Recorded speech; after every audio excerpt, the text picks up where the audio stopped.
आज एक बार फिर हम लोग जो टॉपिक डिस्कस करने जा रहे हैं, तो एक तरह से हम आज रिवीजन टॉपिक डिस्कस करेंगे। जितना भी पहले का वीडियो बन चुका है उससे रिलेटेड मिक्स करके एक वीडियो बनाएंगे। एक सिस्टम, 2-3 सिस्टम को अटैच करके हम लोग समरी टाइप का एक समराइज करके उसको देखेंगे। सबसे पहले हम स्टार्ट करते हैं हार्ट।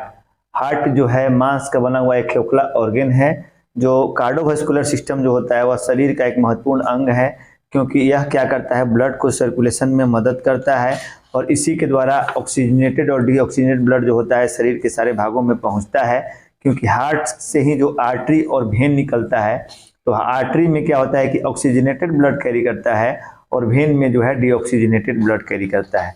तो सब सारा सिस्टम एक दूसरे से लिंक है, एक दूसरे से जुड़ा हुआ है।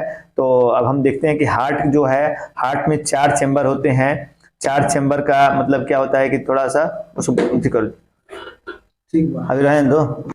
हार्ट में 4 चैम्बर होते हैं, right atrium, left atrium, right ventricle, left ventricle. सभी का काम क्या क्या है यह आपको बताया गया है पहले के वीडियो में। फिर एक बार हम लोग थोड़ा थोड़ा डिस्कस करेंगे।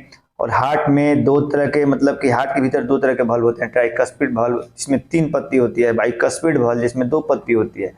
तो यह क्या करता है कि CO2 वाला ब्लड को लाना है, फिर वह लंग्स को देता है, लंग्स में गैसियस एक्सचेंज होता है, फिर लंग्स जो O2 वाला ब्लड है वह फिर मतलब कि हार्ट के एक चेम्बर जो होता है वह लेफ्ट एट्रियम में जाता है और फिर वहां से फिर लेफ्ट वेंट्रिकल में जाता है और फिर वहां से शरीर के सारे सेल और टिश्यू में पहुंच जाता है। बॉडी के सारे सेल और टिश्यू को जिंदा रखने के लिए ऑक्सीजन और ग्लूकोज की जरूरत पड़ती है। अब हार्ट का जो 3 लेयर होता है, एक होता है पेरिकार्डियम, मायोकार्डियम, एंडोकार्डियम। पेरिकार्डियम बाहरी लेयर होता है जो आंतरिक जो बाहरी सुरक्षा से बचाता है, और एंडोकार्डियम में इलेक्ट्रोमैग्नेटिक करंट बनता है।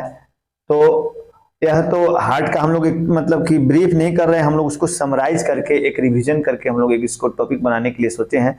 और उसके बाद हार्ट का जो ब्लड सर्कुलेशन है वह क्या होता है कि जितना भी शरीर का डीऑक्सीजनेटेड ब्लड है वह सुपेरियर और इंफेरियर वेना कावा से होते हुए कहाँ आता है, सबसे पहले राइट एट्रियम में आता है। राइट एट्रियम में संकुचन के बाद फिर क्या होता है, ट्राइकस्पिड वाल्व खुलता है। फिर वहाँ जो ट्राइकस्पिड वाल्व संकुचन के द्वारा जो खुलता है तो वहाँ का ब्लड जो कहाँ आता है, लेफ्ट वेंट्रिकल में आता है, राइट वेंट्रिकल में आता है। फिर राइट वेंट्रिकल में क्या होता है कि संकुचन होता है, वहाँ पे पल्मोनरी आर्टरी होता है। वैसे तो आर्टरी का काम है ऑक्सीजनेटेड ब्लड को ले जाना और डीऑक्सीजनेटेड ब्लड को लाना, लेकिन यहाँ पे एक्सेप्शन होता है। यहाँ पे क्या करता है कि पल्मोनरी आर्टरी डीऑक्सीजनेटेड ब्लड को ले जाता है और पल्मोनरी वेन ऑक्सीजनेटेड ब्लड को ले जाता है। तो यह एक साइकिल है, यह साइकिल चला रहता है। उसके बाद हमारा इलेक्ट्रोमैग्नेटिक करंट बनता है बॉडी में। इलेक्ट्रोमैग्नेटिक करंट बनता है जिससे हार्ट को कॉन्ट्रैक्शन में मदद मिलता है। हमारे हार्ट में क्या पाया जाता है, जैसे इलेक्ट्रोमैग्नेटिक करंट कहाँ बनता है, तो राइट एट्रियम में क्या होता है, एसए नोड पाया जाता है। एसए नोड का पूरा नाम साइनो एट्रियम नोड है, जिसे नेचुरल पेसमेकर कहा जाता है। और उसके नीचे एवी नोड पाया जाता है, और एवी नोड को क्या बोलते हैं, सेकेंडरी पेसमेकर बोलते हैं। तो सबसे पहले जो इलेक्ट्रिक इंपल्स भेजता है, SA node electric impulse AV node को भेजता है, और एवी नोड से प्रोकेंजेस फाइबर से होते हुए क्या होता है, करंट जो होता है बंडल ऑफ हिट से होते हुए प्रोकेंजेस फाइबर से बॉडी में हार्ट को कॉन्टेक्ट करने के लिए मदद करता है। एसए नोड में जो करंट का बनता है वह 100 बिट पर मिनट के हिसाब से करंट बनाता है, और एवी नोड जो होता है वह 40 से 60, इसलिए उसको सेकंड पेसमेकर बोलते हैं। कभी कभी एसए नोड काम करना बंद कर देता है तो एवी नोड उसको सपोर्ट करके हार्ट को पंपिंग करने में मदद देता है। हार्ट में जो ब्लड सप्लाई करता है उसको कोरोनरी आर्टरी बोलते हैं, क्योंकि हार्ट सबको ब्लड सप्लाई करता है, लेकिन हार्ट में भी अगर ब्लड का सप्लाई नहीं होगा तो हार्ट डेथ हो जाएगा। तो उसको कोरोनरी आर्टरी के द्वारा हार्ट में ब्लड सप्लाई होता है। हम यहाँ पे रोक लिए थे, हम राइट एट्रियम के बाद लेफ्ट वेंट्रिकल में आए थे। पल्मोनरी आर्टरी के पास हम आए थे कि पल्मोनरी आर्टरी में डीऑक्सीजनेटेड ब्लड आता है, वह लंग्स को देता है। और लंग्स में क्या होता है कि गैसियस एक्सचेंज होता है, और लंग्स क्या करता है कि जो CO2 वाला ब्लड है वह क्या करता है, सांस के द्वारा बाहर फेंक देता है, और सांस के द्वारा ली गई O2 ब्लड को क्या करता है, ब्लड में मिला देता है। वह O2 ब्लड फिर पल्मोनरी वेन से होते हुए कहाँ चला जाता है, तो लेफ्ट एट्रियम में जाता है, और लेफ्ट एट्रियम में फिर संकुचन होता है तो बाइकस्पिड वाल्व खुलता है, फिर लेफ्ट वेंट्रिकल में आता है, और वहां से आर्टरी के द्वारा, आयोटा और आर्टरी के द्वारा शरीर के सारे भागों में पहुंच जाता है। यानी कि हमारा कहने का मतलब है कि देखिए इस सारी प्रक्रिया को पूरा करने के लिए 3 ऑर्गन का बहुत बड़ा योगदान है। एक तो कार्डियोवास्कुलर सिस्टम में सीवीएस, कार्डियोवास्कुलर सिस्टम का जो ऑर्गन है हार्ट जो है, हार्ट का बहुत इंपॉर्टेंट रोल है, और दूसरा रोल है रिस्पिरेटरी सिस्टम में लंग्स का, और तीसरा ब्लड का। हम लोग यानी कि एक सिस्टम से देख रहे हैं कि कोलिब्रेट है, हार्ट भी कोलिब्रेट है, हार्ट कोलिब्रेट है लंग से। हार्ट को गैसियस एक्सचेंज के द्वारा अगर लंग से O2 और CO2 का आदान प्रदान नहीं होगा तो वह ब्लड को O2 वाला ब्लड नहीं देगा, और फिर वह O2 वाला ब्लड जो है, O2 वाला जो ब्लड है वह ब्लड ही पहुंचाता है शरीर के सारे भाग में, शरीर के सारे सेल और टिश्यू में। इस तरह हार्ट, लंग्स और ब्लड, यह तीन गो सिस्टम है, इसको जान लिए तभी जाके सर्कुलेटरी सिस्टम, रेस्पिरेटरी सिस्टम और ब्लड वास्कुलर सिस्टम कंप्लीट होगा। अब यहाँ पे जैसे हम आए कि लंग्स में होता है, तो लंग्स, अब हम लोग रिस्पिरेटरी सिस्टम में घुस रहे हैं। यहाँ से रिस्पिरेटरी सिस्टम क्या होता है, माउथ से स्टार्ट होता है, नोज से स्टार्ट होता है, नोज से नोजोफेरिंग्स, हाँ, उसके बाद एपिग्लोटिस, उसके बाद आइएगा तो ट्रेकिया, ट्रेकिया के बाद क्या होता है, 2 भाग में बढ़ जाता है ट्रेकिया, लेफ्ट ब्रोंकस में लेफ्ट ब्रोंकस, राइट ब्रोंकस, ब्रोंकियो के बाद ब्रोंकियोलस, ब्रोंकियोलस के बाद ब्रोंकाई, ब्रोंकाई के बाद एल्वोलाई, और लंग्स का जो कवरिंग करता है उसको पुलरा बोलते हैं। लंग्स में 2 लेयर होता है, पेराइटल लेयर और विसरल लेयर। अब लंग्स का काम क्या करना है, लंग्स का सिंपल भाषा में काम समझिए तो यह ऑक्सीजन को बाहर से, ऑक्सीजन वातावरण से जो ऑक्सीजन है उसको लेके भीतर लाता है, और वह ऑक्सीजन जो होता है वह नोजल कैविटी से घुसता है और ट्रेकिया से होते हुए लंग्स में जाता है, और लंग्स के भीतर वह कहां से पास करता है, तो ट्रेकिया के बाद ब्रोंकस के पास गया, ब्रोंकस के पास ब्रोंकियोलस के पास गया, ब्रोंकियोलस के बाद ब्रोंकाई के पास गया, ब्रोंकाई के बाद एल्वोलाई के पास गया, और एल्वोलाई में क्या हुआ, गैसियस एक्सचेंज हुआ, यानी कि हार्ट से जो CO2 ब्लड आया है वह क्या किया, एल्वोलाई वह बाहर फिर दे दिया इसको, रिस्पिरेटरी सिस्टम का जो ऑर्गन है वहां से बैक किया, ऑक्सीजनवा को लेके क्या किया, ब्लडवा में डाल दिया, अब ब्लडवा में मिक्स कर दिया।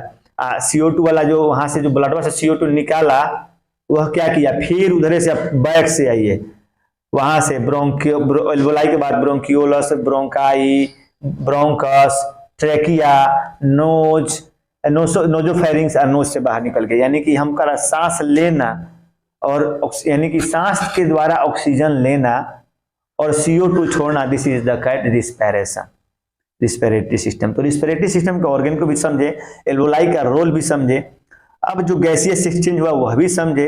अब ब्लड में मिला, ब्लड गया, तो ब्लड क्या करता है, अब हम लोग ब्लड के बारे में स्टार्ट कर रहे हैं। अब ब्लड क्या है, ब्लड के बारे में जानते हैं आप कि ब्लड हमारा रेड कनेक्टिव टिश्यू है। ब्लड क्या है, रेड कनेक्टिव टिश्यू है। यह कनेक्टिव टिश्यू है जो हमारे, blood is a red connective tissue which circulate in our body in a close system, मतलब कि एक बंद सिस्टम है जिसमें क्या करता है, यह सर्कुलेशन का काम करता है, दौड़ने का काम करता है। और ब्लड का काम क्या है, ब्लड ट्रांसपोर्टेशन का काम करता है, यह ऑक्सीजन को ले जाता है। पढ़े हो ना, बार बार पढ़ने के बाद कि यह ऑक्सीजन को कैरी करता है, यानी कि लंग्स के द्वारा ऑक्सीजन लेके शरीर के सारे सेल टिश्यू तक पहुंचाने का काम ब्लड करता है। अब फिर वहां से जो सेल के द्वारा छोड़ा गया है CO2 गैसेस जो छोड़ा हुआ है उसको फिर लेकर आने का काम भी ब्लड करता है। इसके अलावा सेल को जिंदा रखने के लिए न्यूट्रिएंट्स चाहिए, कार्बोहाइड्रेट चाहिए, प्रोटीन चाहिए, विटामिन चाहिए, ग्लूकोज चाहिए, मिनरल चाहिए, अमीनो एसिड चाहिए, जितना चीज चाहिए यह सब को पहुंचाने का काम कौन करता है, ब्लड। और वहां से वेस्ट प्रोडक्ट को निकालने का काम एक तरफ से ले जा रहा है, एक तरफ से ला भी रहा है, और वहां पे जो हमारा वेस्ट प्रोडक्ट के रूप में, यूरिया के रूप में, क्रिएटिनिन के रूप में, हाँ, यूरिक एसिड के रूप में जो वेस्ट प्रोडक्ट बाहर निकला है उसको भी वापस लाने का काम ब्लड करता है। और उसके बाद ब्लड क्या करता है, बॉडी के टेम्परेचर को मेंटेन करता है। ब्लड क्या करता है, एसिड बेस को बैलेंस को मेंटेन करता है, रेगुलेट करता है, और ब्लड ट्रांसपोर्टेशन में मदद करता है। ब्लड बॉडी के pH को मेंटेन करता है। तो ब्लड का एक इंपॉर्टेंट, हार्मोन्स को कैरी कराने में मदद करता है, जहां जहां पे हार्मोन्स का जरूरत है उस हार्मोन्स को भी ले जाने का काम करता है। इस तरह हमने समझा कि ब्लड जो है ट्रांसपोर्टेशन O2 और CO2 का ट्रांसपोर्टेशन किया, टेम्परेचर मेंटेन किया, एसिड बेस बैलेंस को मदद किया, और उसके बाद क्या करते हैं, न्यूट्रिएंट्स हार्मोन्स को ले गया। इस तरह ब्लड का अनेक काम है। अब ब्लड का हम लोग बात करेंगे तो ब्लड, हमारे शरीर में जो ब्लड है वह 2 फॉर्म में पाया जाता है, एक होता है लिक्विड फॉर्म, एक होता है सॉलिड फॉर्म। अब इसमें हम ब्लड भी समझा रहे हैं, इसलिए ब्लड पे ध्यान देंगे होता है। लिक्विड फॉर्म को हम लोग बोलते हैं प्लाज्मा, और सॉलिड फॉर्म को हम लोग बोलते हैं ब्लड सेल। अब ब्लड सेल 3 को होता है, ब्लड सेल 3 को होता है, आरबीसी, डब्ल्यूबीसी और प्लेटलेट्स। क्या होता है? ब्लड सेल 3 को होता है। अब हम ब्लड सेल के विषय में पहले समझ रहे हैं। आरबीसी का जो नाम है उसका नाम, पूरा नाम है रेड आरबीसी, यानी red blood cell. Red blood cell का मेडिकल में दूसरा नाम क्या है? तो इरिथ्रोसाइट। क्या नाम है? इरिथ्रोसाइट। इरिथ्रोसाइट नाम है। और इरिथ्रोसाइट का नॉर्मल वैल्यू हमारे शरीर में कितना है? तो 45 से 55 lakh cubic MM of blood. Cubic MM of blood इसका मात्रक है, यानी एक स्वस्थ आदमी के शरीर में 45 से 55 lakh cubic MM of blood RBC का रहता है। ब्लडवा में जो सॉलिड फॉर्म है उसमें 3 तरह का सेल पाया। अब आरबीसी का मेन फंक्शन क्या है? हीमोग्लोबिन से आरबीसी जो जुड़ा रहता है वो हीमोग्लोबिन से उसका कनेक्शन होता है, और आरबीसी के चलते ही ब्लड का कलर रेड होता है। ठीक है ना? तो अब नॉर्मल आदमी का हो गया, कितना होता है? 45 से 55 lakh cubic MM of blood होता है। तो आरबीसी बनता कैसे है यह समझेंगे। तो आरबीसी बनता है हमारे बोन में पाया जाता है, बोन मैरो। बोन मैरो पाया जाता है, और बोन मैरो में फॉर्मेशन ऑफ आरबीसी कहाँ है? रेड बोन मैरो में, यानी कि बोन मैरो में आरबीसी बनता है। तो आरबीसी बनने के लिए क्या क्या चीज चाहिए? मानते हैं हम खाना बनाने के लिए, सब्जी बनाना है तो नमक चाहिए, तेल चाहिए, है सब्जी चाहिए, गैस चाहिए। तो उसी तरह आरबीसी का फॉर्मेशन जब निर्माण होगा तो उसको क्या चाहिए? बोन मैरो में उसको किडनी से एरिथ्रोपोइटिन हार्मोन से रिलीज होता है। एरिथ्रोसाइट के नाम पे ही बना है उस हार्मोन्स का नाम। कहां से रिलीज होता है? किडनी से। अब 2 चीज समझ लीजिए, किडनी से एरिथ्रोपोइटिन हार्मोन्स आएगा बोन मैरो में तो आरबीसी का निर्माण होगा। यानी हम कह सकते हैं कि फॉर्मेशन ऑफ आरबीसी जो हुआ, आरबीसी जब बना तो किडनी से एरिथ्रोपोइटिन हार्मोन्स आया, और वह एरिथ्रोपोइटिन हार्मोन्स आगे क्या किया कि बोन मैरो में हमारा गया और ब्लड निर्माण में मदद किया। यह चीज समझ गए। आरबीसी बनता कैसे है, आरबीसी का नॉर्मल वैल्यू कितना है, और आरबीसी का काम क्या है। अब आरबीसी का जो नॉर्मल वैल्यू हम समझ गए। अब आरबीसी की मात्रा यदि हमारे शरीर में बढ़ जाएगी, उस बीमारी को क्या बोलेंगे? आरबीसी का नॉर्मल वैल्यू 45 से 55 लाख है। अब इसका मात्रा हमारे शरीर में बढ़ के हो गया 70 लाख, 80 लाख, तो उस बीमारी को हम क्या बोलेंगे? इरिथ्रोसाइटोसिस। यानी कि आरबीसी की मात्रा नॉर्मल से दुगुना तिगुना बढ़ जाना, थोड़ा सा बढ़ जाना, इस प्रक्रिया को क्या बोलेंगे? इरिथ्रोसाइटोसिस। घट जाना मतलब क्या हो गया? इरिथ्रोपेनिया। अब आरबीसी क्लियर हो गया। आरबीसी नॉन न्यूक्लिएटेड सेल है जो बनता है, फॉर्मेशन होता है रेड बोन मैरो में। रेड बोन मैरो में कैसे बनता है? तो किडनी से एरिथ्रोपोइटिन हार्मोन्स आता है, बोन मैरो में जाता है, बोन मैरो में आरबीसी का निर्माण होता है। आरबीसी का लाइफ साइकिल 120 दिन का होता है। नॉर्मल वैल्यू 45 से 55 lakh cubic MM of blood होता है। आरबीसी का नॉर्मल वैल्यू से संख्या बढ़ जाएगा तो इरिथ्रोसाइटोसिस बोलते हैं, घट जाएगा तो इरिथ्रोपेनिया बोलते हैं। ठीक है ना? अब आरबीसी हीमोग्लोबिन से कनेक्शन होता है। हीमोग्लोबिन का मतलब क्या है? हीम प्लस ग्लोबुलिन, यानी कि आयरन और प्रोटीन मिलके क्या बनाता है? हीमोग्लोबिन बनाता है। और जिस आदमी के शरीर में अच्छा हीमोग्लोबिन होगा उसका ऑक्सीजन कैरिंग कैपेसिटी अच्छा होगा, यानी कि उसको ऑक्सीजन के चलने का, के शरीर में ऑक्सीजन का आदान प्रदान अच्छा होगा। जिसका आरबीसी कम होगा उसका हीमोग्लोबिन कम होगा, जिसका हीमोग्लोबिन कम होगा उसका सांस फूलेगा, क्योंकि उसके पास ऑक्सीजन लेने के लिए उसको प्रेशर करना पड़ेगा, उसके पास ऑक्सीजन अच्छा से सर्कुलेट नहीं करेगा। तो यह चीज समझना है कि आरबीसी जब घटता है तो किस डिजीज में घटता है, आरबीसी बनता कैसे है। आरबीसी का लाइफ साइकिल 120 दिन का होता है। अब 120 दिन में क्या होगा कि रोज कुछ ना कुछ आरबीसी बनेगा, रोज टूटेगा। इसलिए कहता है ब्लड डोनेशन करो 3 महीना पे। यदि ब्लड डोनेशन करोगे तो किसी का जान बचा सकते हो, अगर नहीं करोगे तो वैसे ही आरबीसी डेड हो जाएगा, कोई काम का नहीं रहेगा। तो एक दूसरे का मदद कर सकते हो। तो आरबीसी के विषय में समझ गए। अब हम लोग दूसरा बात आरबीसी के विषय में समझ गए। अब डब्ल्यूबीसी के विषय में समझेंगे। डब्ल्यूबीसी, आरबीसी यदि हीमोग्लोबिन कैरी करने में मदद करता है, ऑक्सीजन कैरी करने में मदद करता है। आरबीसी से ही पता लगता है कि आरबीसी अगर ठीक है तो उसके बॉडी में ऑक्सीजन कैरिंग कैपेसिटी ठीक है, तो डब्ल्यूबीसी का भी बहुत उससे बड़ा रोल है। डब्ल्यूबीसी क्या है? हमारे बीमारी से हमारा रक्षा करता है शरीर।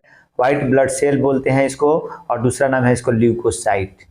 ल्यूकोसाइट का नॉर्मल वैल्यू 4000 से 11000 होता है। यदि ल्यूकोसाइट नॉर्मल वैल्यू से बढ़ गया तो उस बीमारी को ल्यूकोसाइटोसिस बोलते हैं, यदि घट गया तो ल्यूकोपेनिया बोलते हैं।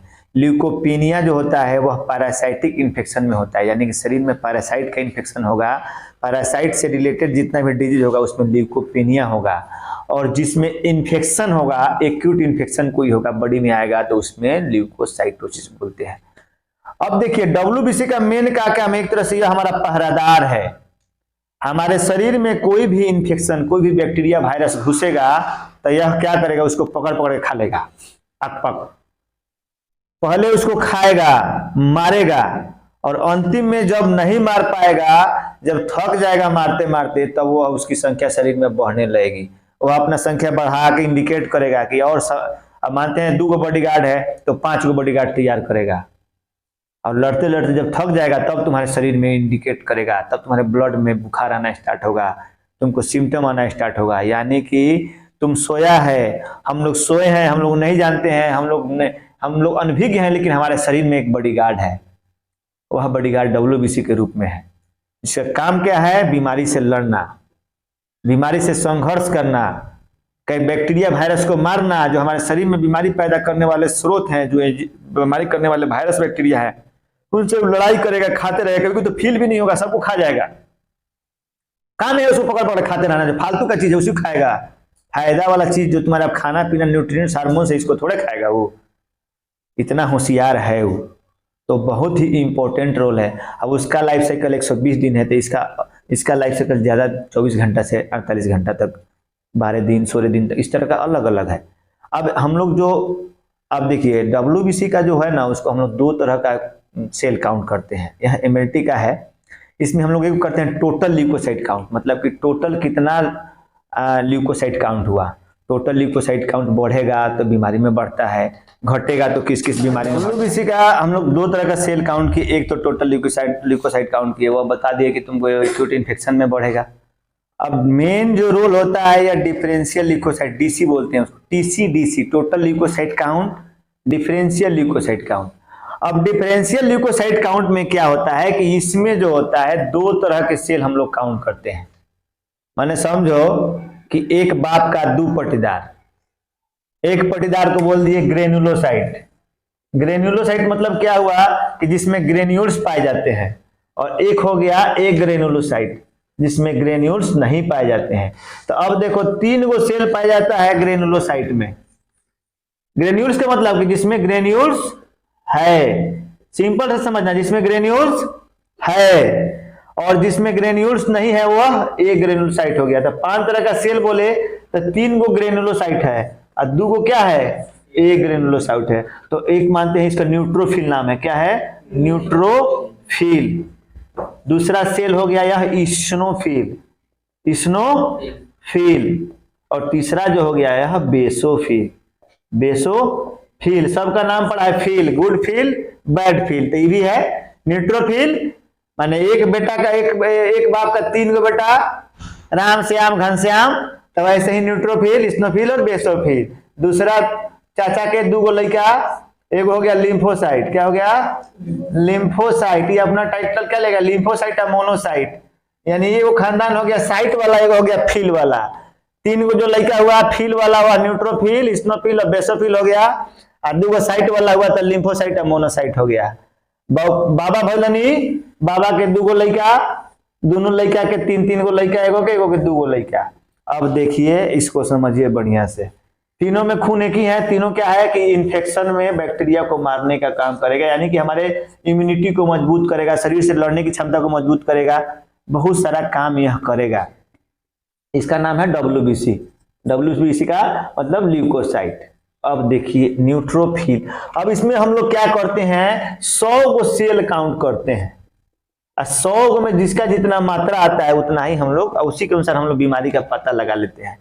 यानी कि हमारा बहुत सारा बीमारी का पता केवल TCDC से पता लग जाएगा। Total count, differential count, RBC count, platelets count, complete blood count जो है, total RBC count, total WBC count, differential WBC count और प्लेटलेट से हम लोग 90% नहीं तो कम से कम 50% बीमारी का पता लगा सकते हैं, इन्फेक्शन का पता लगा सकते हैं। अब देखिए न्यूट्रोफिल, स्नोफिल और बेसोफिल में क्या है कि न्यूट्रोफिल में 3 से 5 लोब होता है। क्या होता है, लोब आ गया, माने कि इसमें लोब है, मतलब कि इसका देखिएगा आप, तो ग्रेन्यूल्स तो है ही, और ग्रेन्यूल के साथ क्या है कि 3 गो, अच्छा है किसी किसी में 5 गो आएगा। तो जब हम माइक्रोस्कोप पे देखेंगे और 3 गो से 5 गो आएगा तो वह हो जाएगा न्यूट्रोफिल, ठीक है ना। अब देखिए इस्नोफिल, अब इस्नोफिल में क्या करेंगे, इस्नोफिल में क्या होता है कि इस्नोफिल में 2 से 3 लोब होता है। क्या होता है? 2 से 3 लोब होता है, लेकिन इसका जो ग्रेन्यूल्स होता है थोड़ा मोटा होता है, डेंस होता है, घना होता है। तो इसके अनुसार हम लोग इस्नोफिल को देख लेंगे। और तीसरा होता है बेसोफिल, इसमें केवल ग्रेन्यूल्स ही होता है। तो इस तरह का हम लोग माइक्रोस्कोप इसका सेल हम लोग काउंट करते हैं।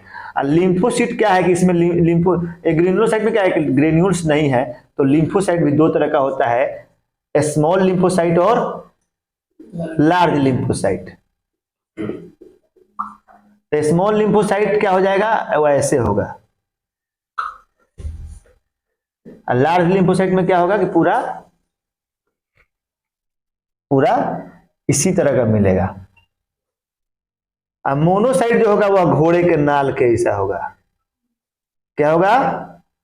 घोड़े के नाल के ऐसा होगा। अब यहां से समझ लिए कि 5 गो सेल हुआ WBC का।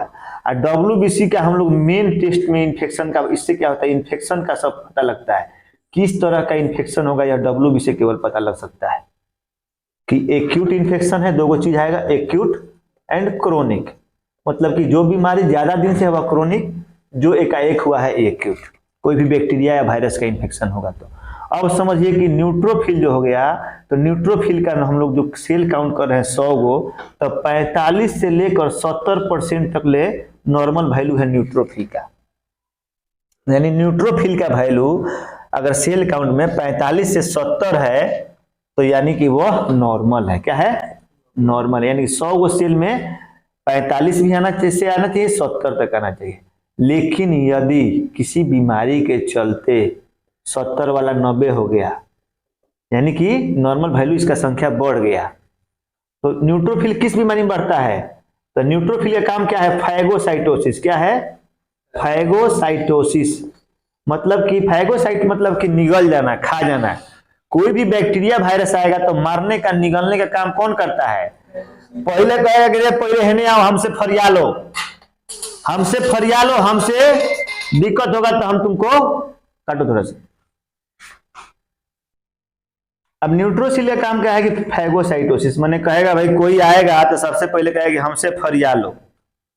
अब हमारे दरवाजे पे 2 गो बॉडीगार्ड है, 2 गो गार्ड है, तो कोई अगर घुसेगा तो पहले वो सब लड़ेगा, फरियाएगा। और उसके बाद भी क्या करेगा, अगर उससे नहीं होगा तो यह क्या करेगा, और संख्या अपना 45 से 50, 60, 70 तक बढ़ाएगा। लेकिन जब ये मरते मरते लड़ाई करते करते थक जाएगा, तब क्या करेगा, तब सिम्टम प्रोड्यूस करेगा, डिजीज प्रोड्यूस करेगा। तनी यानी ब्लड में संख्या जब ज्यादा हो जाएगा तो बुखार लगेगा, सेप्टिसीमिया होने जाएगा, तो ब्लड में फीवर लगना, आदमी को बुखार लगना और सिम्टम आना स्टार्ट होगा। तो फैगोसाइटोसिस लड़के जब थक चुका है तब जाके सिम्टम आएगा। तो हम लोग न्यूट्रोफिल को हम लोग चेक करके बता सकते हैं। और न्यूट्रोफिल किस कंडीशन में बढ़ता है? एक्यूट में। क्या बोलता है? एक्यूट बीमारी में। मैंने कोई बीमारी अगर एकाएक अभी हुआ, सब लिखाया गया है, कोई बीमारी अगर एकाएक हुआ तो सबसे पहले क्या करेगा, न्यूट्रोफिल लड़ाई करेगा। और न्यूट्रोफिल जब नहीं हो पाएगा तो बॉडी में उसका उस बैक्टीरिया का इन्फेक्शन बढ़ जाएगा, तो न्यूट्रोफिल की संख्या बढ़ जाएगी। यानी न्यूट्रोफिल जब बढ़ा रहेगा तो कभी भी बढ़ेगा तो न्यूट्रोफिल एक्यूट इन्फेक्शन में बढ़ेगा। एक्यूट इन्फेक्शन की जो इन्फेक्शन 2 दिन 3 दिन 4 दिन में हुआ है, तो न्यूट्रोफिल अगर नॉर्मल काउंट से बढ़ जाएगा, 90-100 चला गया, उस बीमारी को हम लोग क्या बोलेंगे? न्यूट्रोफिलिया। क्या बोलेंगे? न्यूट्रोफिलिया। में फिलिया हो गया, घट जाएगा, उसको क्या बोलेंगे? न्यूट्रोपेनिया।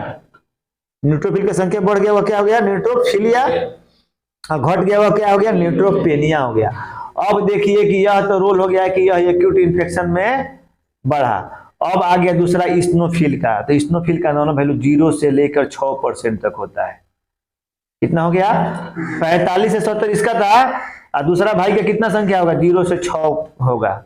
और इसका काम क्या करना है? डिटॉक्सिकेशन। यहाँ क्या करता है?